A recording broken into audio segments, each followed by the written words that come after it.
හරි. අපි උතර ප්‍රශ්නේ සාකච්ඡා කරගෙන යනවා. මේක එතකොට මේ අපිට ගවුස් ප්‍රමේය ආශ්‍රිතව තමයි මේ ප්‍රශ්නේ අහලා තියෙන්නේ. අපි දන්නවා ගෝලීය සම්මිතියක් පවතින පද්ධති වලට අපිට ගවුස් ප්‍රමේය බොහොම පහසුවෙන් යොදන්න පුළුවන්. මේකේ අහලා තියෙන්නේ මෙන්න මේ වගේ එකක්. අපිට මේ ගාන හදන්න දැන් මම මේ විදිහට මේක උත්සාහ කරගෙන තියෙන්නේ. ගාන හදන්න කලින් මේකට දාලා තියරි පාර්ට් එක පොඩ්ඩක් මතක් කරගෙන ඉන්නකොට පහසුයි. මෙන්න මේ දේවල් තමයි අපිට අවශ්‍ය වෙන්නේ. අපි දන්නවා මේ වගේ ගෝලාකාර හැඩයේ වස්තුවක්. හරි. ගෝලාකාර හැඩයේ වස්තුවක් මේක සන්නායකයක් නෙමෙයි. ඒ කියන්නේ පරිවාරකයක් කියලා කිව්වොත් වරදක් නෑ. එහෙම නැත්නම් මේකට අපි ආරෝපණ ලබා දුන්නා මේ ඇතුලේ හැමතැනම. ඇතුලේ මේ මුළු පරිමාව පුරා මේක ව්‍යාප්ත වෙලා තියෙන ඒකාකාර ආරෝපණ ව්‍යාප්තියක් තියෙන වස්තුවක් ගැන මේ කතා කරන්නේ. මේකේ අභ්‍යන්තරේ කේන්ද්‍රයේ ඉඳන් යම්කිසි සාධාරණ දුරකින් අපි දුමු සිම්පල් R දුරකින් කියලා අපි මේ වස්තුවේ අරය අවශ්‍ය නම් කැපිටල් R කියලා ගමු. මම මේ කතා කරන්නේ R කුඩයි හෝ සමානයි කැපිටල් R අවස්ථාව සඳහා. අපිට කියලා තියෙනවා මේකේ ආරෝපණ ඝනත්වය සිග්මා කියලා. මොකක්ද ආරෝපණ ඝනත්වය කියන්නේ? ඝන මීටරයට කූලොම් වලින් මැන්නම මේකේ අන්තර්ගත වෙන ආරෝපණය තමයි මේ අපි ආරෝපණ ඝනත්වය කියලා අදහස් කරන්නේ. පරිමාවත් එක්ක මේක ව්‍යාප්ත වෙලා තියෙන ආකාරය. එතකොට ඔය දන්නවා මෙතන මෙහෙම මෙන්න මේ ලක්ෂ්‍ය හරහා යන විදිහට අපි ගෝලීය ගවුස් පෘෂ්ඨයක් තෝරලා ඊට පස්සේ මේක අපි දන්නවා ශ්‍රාවයේ අර්ථ දැක්වීමට අනුව E සමාන වෙනවා නැත්නම් phi සමාන වෙනවා E වතාවක් අභිලම්බ වර්ගඵලය. ඒ කියන්නේ E වතාවක් 4යි phi r වර්ගය නේ. ඒ වගේමයි ගවුස් ප්‍රමේයට අනුව මේක සමාන වෙනවා පෘෂ්ඨයෙන් වටු සඵලාරෝපණයේ මාධ්‍ය පාරවේදීතාවයට දරන අනුපාතයට. ඉතින් අපි ඒක ලියාගමු එතකොට මෙතන සිග්මා Q ලියන්න වෙන්නේ පරිමාව ඇසුරින්නේ. මෙන්න මේ පරිමාව ඇතුලේ අන්තර්ගත වෙන ආරෝපණය තමයි අපිට ලියන්න වෙන්නේ. ඉතින් අපිට ඒක ලියන්න පුළුවන් සිග්මා වතාවක් ගෝලයේ පරිමාව 3න් 4යි phi සිම්පල් r ඝනය බෙදීම ඉප්සයිලන් විදියට. මේක දෙවෙනි සමීකරණය. මේ දෙක සමානයි. එම නිසා අපිට ලියන්න පුළුවන් E වතාවක් 4ක් phi r වර්ග සමානයි සිග්මා වතාවක් 4 බෙදීම 3යි phi r ඝනය බෙදීම ඉප්සයිලන්. ඉතින් මේකෙන් 4ක් phi r වර්ගයක් කපලා ගිහිල්ලා හරි අපිට ලියන්න පුළුවන් එතකොට r දුරකින් විද්‍යුත් ක්ෂේත්‍ර තීව්‍රතාවයනේ. අපි මේක ER කියලා දාමු. r ගේ ශ්‍රිතයක් නිසා සිග්මා බෙදීම 3ක් ඉප්සයිලන් වතාවක් සිම්පල් r කියලා ඇවිල්ලා තියෙනවා. හරි. එහෙනම් මේ තමයි අපිට ඇවිල්ලා තියෙන්නේ සිග්මා බෙදීම 3ක් ඉප්සයිලන් වතාවක් r කියලා. ඉතින් මේක හරි වැදගත් ප්‍රතිඵලයක්. ඒ කියන්නේ ඔයාලට පේනවා මේකේ මේ දුරත් එක්ක නේ මේ අදාළ ගෝලයේ කේන්ද්‍රයේ ඉඳන් ඒ අදාළ ලක්ෂ්‍යයට තියෙන දුරත් එක්ක ඒකාකාර රේඛීය විචලනයක් තමයි මෙතන ඇත්තටම තියෙන්නේ. හරි. ඔන්න ඔක පොඩ්ඩක් නෝට් කරගන්න. ඒක වැදගත් දෙයක්. අපිට ගාන ඉස්සරහට යන්න මේක අවශ්‍ය වෙනවා. සහ මේ ප්‍රතිඵලය ඔයාලට අවශ්‍ය වෙනවා ගානේ ඊළඟ උත්තරයට යන්න. හරි. අපි දැන් බලමු අපේ ප්‍රශ්නේ අහන්නේ මොකක්ද කියන එක. මේක නෙමෙයි ප්‍රශ්නේ. මේ තියරි පාර්ට් එක.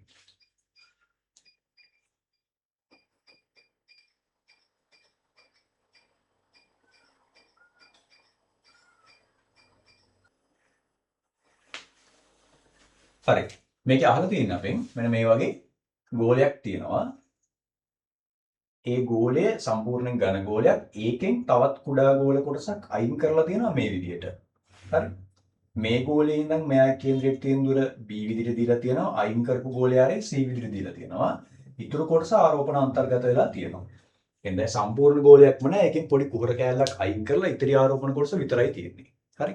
දැන් එතකොට ඔයාලට කලින් සමීකරණේ ඒ කියන්නේ අපිට ආපු අර ගෝලයක අභ්‍යන්තරයේ ලක්ෂයකට E බෙදීම සිග්මා බෙදීම 3ක් ඉප්සයිලන් වතාවක් r සමීකරණය එකපාරින් දාන්න බෑ. මොකද අපිට මේ කොටසක් අයින් කරලා තියෙන හින්දා මේකේ ආරෝපණ ව්‍යාප්ති පොඩි අසමාකාර ස්වභාවයක් ඇති වෙලා තියෙනවා.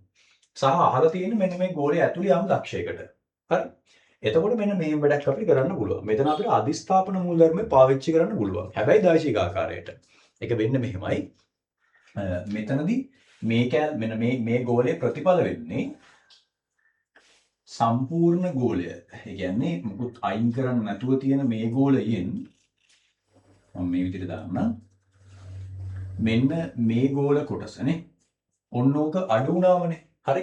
මේ සම්පූර්ණකින් මේක අඩු වුණාම. එහෙනම් අපිට මෙහෙම කියන්න පුළුවන්. ඔය සලකන ලක්ෂ්‍යය තියෙන මෙන්න මේ ඇතුළේ තැනක්නේ කොහෙද තැන. ඕනම ලක්ෂයකට තමයි උත්පන්න කරන්න කියන්නේ සාධාරණ වශයෙන්. එහෙනම් ඒ අදාළ ලක්ෂයට මෙයාගෙන් ඇති වුණු යම්කිසි විද්‍යුත් ක්ෂේත්‍ර තීව්‍රතාවයක් ඇතිනේ. ඒ කියන්නේ කපලා අයින් කරන්න කලින් ඒ ලක්ෂයේ තිබුණු තීව්‍රතාවය. ඒකෙන් අඩු කරන්න ඕනේ. දැන් මේ කෑල්ල අයින් වෙලා තියෙන්නේ. ඒ නිසා මෙතන හිටපු ආරෝපණ වලින් එන බලපෑම දැන් මේකේ නැහැ. දැන් ඒකේ නැහැ. ඒ නිසා ඒ කොටසෙන් ඇති වුණු බලපෑම. ඒ කොටස කියන්නේ මොකද්ද? කපා ඉවත් කළ කොටසේ ආරෝපණ හේතුවෙන් හටගත් විද්‍යුත් ක්ෂේත්‍ර තීව්‍රතාවය. ඒක අඩු වෙන්න ඕනේ. හැබැයි දෛශිකාකාරයට. මොකද මේවා දෛශික නිසා. එනේ ඒක සමාන වෙන්න ඕනේ. ඔයාගේ උත්තරය. ඒ කියන්නේ දැන් මේ මොහොතේ දැන් මේකනේ තියෙන්නේ. ඕකේ අදාළ ලක්ෂ්‍ය ඇතිවන තීව්‍රතාවයට. දෛශික ආකාරයට. හරි. ඔන්න ඔකයි වෙන්නේ. අධිස්ථාපන මූලධර්මයක අදහස් කරේ ඕකයි. මේ එක් ප්‍රතිඵලය අපි අධිස්ථාපනය කරනවා දෛශික ආකාරයට වර්තමාන ප්‍රතිඵලය ගන්න. දැන් අපි ඒක ලියාගෙන යමු. අපි හිතමු මෙන්න මේ වගේ තැනක් තමයි ඔය කියන පොයින්ට් එක කියලා. හරි. එතකොට මම ෂූට් එකක් ආයේ රූපේ ටිකක් ලොකුවට ඇඳ ගන්නම් පහසුවට. ඔය වගේ. ඔන්න ඔය මෙතන සෙන්ටර් එක කියලා ගමු. අපි මෙන්න මේ ලක්ෂ්‍යය තමයි සලකන්නේ. ඒ කියලා දාගමු. එතකොට කපලා අයින් කරන්න කලින් මේක සම්පූර්ණ ගෝලයක්. හරි. සම්පූර්ණ ගෝලයක්. එතකොට මෙතන ඉඳන් මෙතනට තියෙන දුර හරි මෙන්න මේ දුර අපි ඒක නිකන් හිතමු R1 කියලා. හරි ඒක දීලා නැහැනේ. අපිට දීලා තියෙන්නේ මෙතන සම්පූර්ණ කැරේ දීලා තියෙනවා. මෙන්න මේ චුට්ට දීලා තියෙනවා. එහෙම එකක් තමයි කියලා තියෙන්නේ.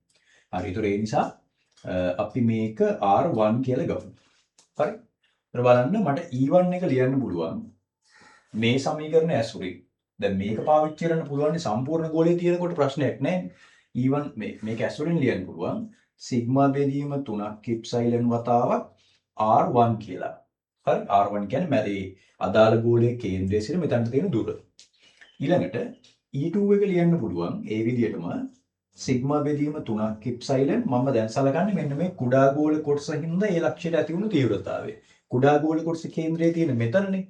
එතන ඉඳන් මෙතනට තියෙන දුර මම හිතා ගන්නම් R2 කියලා. හරිද? ඒක R2 කියලා ගන්නම්. ඒක ABC වල එකක් නෙමෙයිනේ. A හෝ B හෝ C කියලා ගන්න අර හරියටම දිලා තියෙන දුරවල් වෙන්න ඕන. මම මේ ගන්නේ සාධාරණ ලක්ෂයකට හින්දා එහෙම කියන්න බෑ. හරි. ඒතකොට ඒක ලියා ගන්නම් R2 විදියට. එම ගෝලයේ කේන්ද්‍රය සිට මෙතනට තියෙන බලපෑම. හරි. එහෙනම් මම මේක අඩු කරන්න ඕන දෛශික ආකාරයට. දැන් දිශාව ගැන පොඩ්ඩක් බලමුකෝ. මේ අපි විද්‍යුත් ක්ෂේත්‍ර තීව්‍රතාවය කියන්නේ මේ ලක්ෂයෙන් ධනාරෝපණයක් තිබ්බොත් ඇතිවෙන බලපෑම. මේක ධනාරෝපණ ව්‍යාප්තයක් සහිත එකක්. يعني ධන සිග්මා එකක් තියෙන්නේ. ඒතර විකර්ෂණය කිරීමක් තමයි වෙන්නේ. ඒ කියන්නේ මේ ගෝලයේ කේන්ද්‍රයේ සිට අදාළ ලක්ෂ්‍ය යාකරන රේඛාව ඔස්සේ කියනවා අරීයව ඉවතට රේඩියල් අවුට්වර්ඩ් විදිහට තමයි තියෙන්න ඕනේ. මෙතනත් එහෙමයි.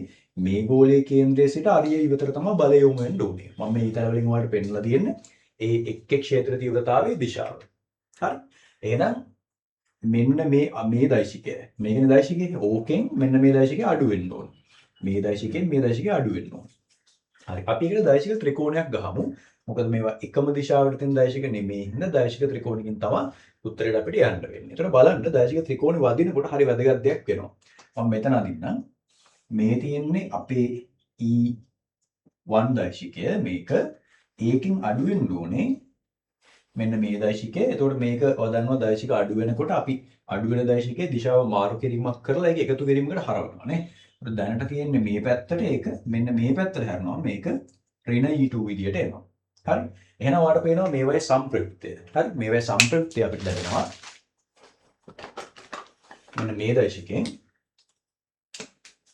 නැත්නම් මේ පාදයෙන් මෙහෙම එකම පැත්තට ආවොත් මෙන්න මේකෙන් තමයි ලැබෙන්න ඕනේ.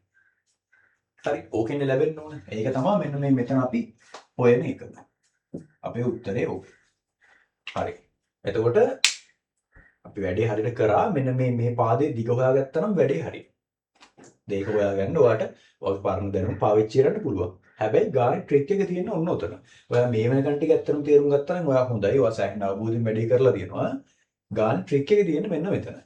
බලන්න මේ එක් පාදයේ දිග මේ E1 E2 මේ පාදවල දිග R1 R2 කියන දිගවලට සමානුපාතිකයි. මොකද මේක නියතයක් නෙමේ. සිග්මා බෙදීම 3ක් ඉප්සයිලන් කියන වරහන් අස කියන එක සමානුපාතික නියතයක්. ඒ කියන්නේ E1 E2 කියන මේ විශාලත්ව දෙක මේ R1 R2 දිගට සමානුපාතිකයි. හරි. එහෙනම් අපිට කියන්න පුළුවන් මේක දැන් දෛශික ත්‍රිකෝණයක් අපි අඳින්නේ යම්කිසි පරිමාණයකටනේ. ඒ ඇඳ පරිමාණයට අනුව හරි ඒ ඇඳ පරිමාණයට අනුව මේ E1 E2 දෙක R1 R2ට සමානුපාතිකයි නම් හරි මෙන්න මේකේ විශාලත්වය කියන්නේ අපේ උත්තරේ විශාලත්වය හරි මෙන්න මේ දිගට සමානුපාතික වෙන්න ඕනේ. ඇයි මේක E1 එක මේ දිගට සමානුපාතිකයි නම් E2 එක මේ දිගට සමානුපාතිකයි නම් හරි. එහෙනම් මේක නිතුරු පාදයේ වෙන්නේ. මේ දිගට මේ උත්තරේ සමානුපාතික වෙන්න ඕනේ. පැහැදිලිනේ? මේ මොඩල් එකට මේකත් ලියන්න පුළුවන් වෙන්න ඕනේ. හරි.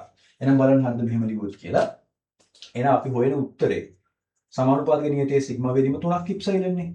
ඒක වතාවක් මෙන්න මේ දුරට සමානුපාතිකයි. මම ඒක R3 කියලා දාගත්ත එකන්නකෝ. ඔන්න ඔය විදියට. ඉතින් ගානේ R3 කියන එක අපිට දීලා තියෙනවා. ඒක B කියලා කියලා තියෙන්නේ. ගෝල කේන්ද්‍රය සිට B දුරකින් තමයි කුහරේ ගෝලයේ කේන්ද්‍රය තියෙනවා කියලා අපිට කියන්නේ. ඉතින් R3 කියලා කියන්නේ B ට. එහෙනම් මේක තමයි උත්තරේ වෙන්න ඕනේ. E වලගේ අවසාන උත්තරය සිග්මා බෙදීම 3ක් ඉප්සයිලන් වතාවක් B විදියට ලැබිලා තියෙනවා. හරි. එහෙනම් මේක තමයි නිවැරදි පිළිතුර වෙන්න ඕනේ. ඔය බලාපොරොත්තු වෙන උත්තරේ මේක. මේක පොඩි MCQ ගානක්. නමුත් ගාන MCQ විදියට බොහොම කෙටියෙන් හදන්න පුළුවන් වෙන්න ඔය දේවල් කීපයක් එකපාර දකින්න ඕන. නැත්තම් වැඩේ පොඩක් අමාරුයි. ඊළඟ වැදගත් දේ තමයි මේකේ දිශාව. දැන් විශාලත්වයේ මේකේ දිශාවත් බලන්න එපා. බලන්න මේකේ දැන් මම මේ ගත්තේ සාධාරණ ලක්ෂයක් නෙවෙයි විශේෂ ලක්ෂයක් නෙමෙයි කේන්ද්‍රයේ පරිධිය වගේ පෘෂ්ඨයේ මත ඒ වගේ විශේෂ ලක්ෂයක් නෙමෙයි ඕනම ලක්ෂයකට මේක අදාළයි. මේක මේ වගේ ලක්ෂයක් සලකලා කරලා බලන්න එන්නේ ওই ප්‍රතිඵලයම තමයි. ඒ කියන්නේ මේ කුහර ගෝලයේ ඇතුලේ ඒකාකාර විද්‍යුත් ක්ෂේත්‍රයක් ඇති වෙලා තියෙනවා. ඕනම ලක්ෂයක තියෙන එකම විද්‍යුත් ක්ෂේත්‍රයක් විශාලත්වය එකයි දිශාවත් එකයි. හැම එකම දිශාව වෙන්නේ මේ පැත්තට. හරි ඒක හරි විශේෂ ප්‍රතිඵලයක් සාමාන්‍යයෙන් අපිට එහෙම හිතෙන්නේ නැහැ. නමුත් ඒක තමයි ඇත්තටම වෙලා තියෙන්නේ. ඒක කවුරු කෙනෙක් ඇහුවොත් මේ කුහර ගෝලයේ අභ්‍යන්තරේ මෙන්න මේ හරි විද්‍යුත් ක්ෂේත්‍රය පොඩ ලකුණු කරලා පෙන්නන්න කියලා. මෙන්න මේ වගේ තමයි අපිට ලකුණු කරන්න වෙන්නේ. හරි මෙහෙම තියෙනවා. මේ තියෙන්නේ අපේ කුහර ගෝල කොටස. මම අනිත් කොටස ගැන හිතන්න යන්නේ නැහැ මේ වෙලාවේ. ඒ කොටස ඔය වගේ ඇති.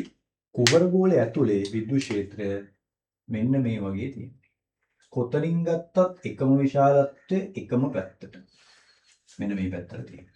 ඔන්න ඔක විශාලත්වම වගේ හොයාගෙන තියෙන්නේ සිග්මා බෙදීම 3ක් ඉප්සයිලන් වතාවක් B කියන එක.